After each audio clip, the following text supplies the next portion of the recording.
বৈষম্য বিরোধী ছাত্র আন্দোলনে স্বজন হারানো পরিবারের পাশে দাঁড়ালো জামায়াতে ইসলামী। অন্যদিকে বন্যা পরিস্থিতিতে ত্রাণ বিতরণে অংশ নিল বৈষম্য বিরোধী শিক্ষার্থীরা। তারা প্রতিবাদও জানায় শিক্ষার্থীদের উপর আনসার সদস্যদের হামলার।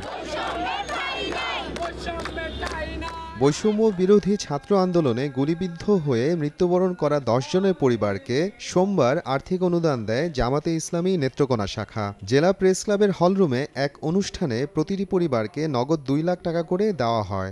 আমার ভাইয়ের আমি একটা অন্যরকম স্বপ্ন, আমি ভাষায় প্রকাশ করতে পারবো না আমি কি ছিলাম, আর আমার কাছে আমার ভাই কি ছিল। আমার ভাই যেভাবে খার হয়েছে, খারণের সঙ্গে সঙ্গে আমার ভাই পুরোটা চল এন থেকে দৌড়ে যে আমার ভাইয়ের দেহান যে চিনাম যে কিন্তু পরিবেশ পেয়েছে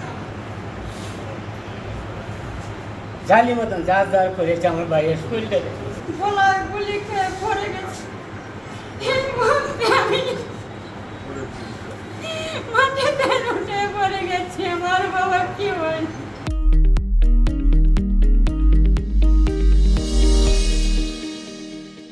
এই যে ভাইয়েরা ছাত্র জনতার আন্দোলনে যারা শহীদ হয়েছেন, আত্মত্যাগ স্বীকার করেছেন, তাদের আত্মদানের মধ্য দিয়ে,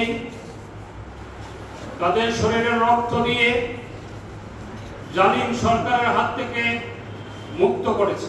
শিক্ষার্থীদের উপর আনসার সদস্যদের হামলার প্রতিবাদে বিক্ষোভ মিছিল ও সমাবেশ করেন পঞ্চগড়ের বৈষম্য বিরোধী ছাত্র আন্দোলনের শিক্ষার্থীরা। শহরের ডোকরাপাড়ায় জেলা ও দায়রা জজ আদালতের সামনে থেকে বের হওয়া মিছিলটি শেরি-বাংলা পার্কে এসে শেষ হয়। বিগত সরকারের 5 হাজার গোলামেরা দেশের অভ্যন্তরে ছড়িয়ে ছিটিয়ে থাকার পর তারা দেশকে নিয়ে এক বিশৃঙ্খল পরিস্থিতি করার জন্য পায়তারা করছে। খাগড়াছড়ির দীঘিনালায় হেলিকপ্টার করে ত্রাণ সামগ্রী পৌঁছে দেন শিক্ষার্থীরা। সেনাবাহিনীর সার্বিক ব্যবস্থাপনায় স্থানীয় বন্যার্তদের মধ্যে ত্রাণ সামগ্রী বিতরণ করা হয়। মোহাম্মদ আফরানুল ইসলাম, সময় সংবাদ।